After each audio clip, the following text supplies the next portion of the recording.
doon sa apartment. Oo, pwede ka naman yata matulog dun sa mama mo eh. Pwede. Hindi, doon yung gamit ko. Ha? Andun yung iba kong gamit. Saan? Sa kanya?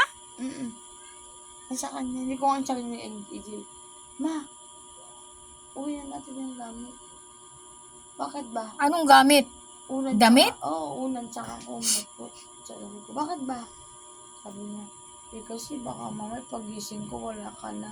Ganon? Para sa apartment. Malapit lang na. Sa puwak ba nga, nandun Ba't ka ka na. naman may stress sa mga yun? May pambili naman sila sa sarili nila. Ewan. Ha? Wala. Ganon naman talaga ang buhay. Diba? Ewan ko, nainis ako kanina pang umaga ako nainis. Hindi ako naman nakakain. Ewan ko, nainis lang. Ako kahit na-stress, hindi ako Hindi, kumakain ako. Kumain naman ako kanina tsaka ngayon. Kaya lang, ewan, nainis ako. Nainis ako paulo. Ba't ka naman mainis? Umiyak ka. Ha? Umiyak ka. Sayang yung luha ko. Oh! Mas maano kaya, mas mabuti na yung umiyak ka kesa kim-kimin mo. Lahat naman ng tao, ganun. May kanya-kanyang Minsan, problema. Minsan, iniiyak ko. Nasa nagdadala lang. Iniiyak ko kasi bigla naman ako inantok. Pag umiiyak ako, nag-iisip ako. Hindi mabuti, nakakatulog ka. Sabi nga naman, stress ka nga pero nakakatulog. Ha? Sumigaw ka dyan ng Darna. Ako na lang. Nadala Sige.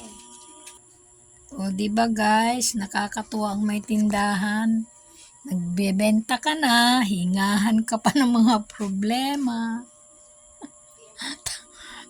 Kwento. O, diba, nakakapag-advise ka pa. Ganun lang. Ganun lang ang buhay. Nakakatulong ka. O, kahit papano, nakakapag-advise ka sa mga tao. Ganun. 'Di ba? Oh, hindi lang nila alam ang tao talaga may kanya-kanyang dinadala sa dibdib yan. Wala namang tao na walang nagiging problema. Minsan talaga ang problema, bigla na lang dumarating. Minsan nakatawa ka.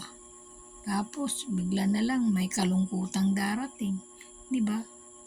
Ganun eh. Kaya dapat laging handa. Pero hindi eh.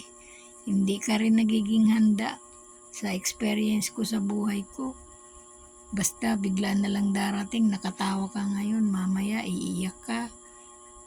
Kasi bigla na lang, tapos hindi ka nakapaghanda. Oh, hindi yan drama guys. Totoo yan sa totoong buhay.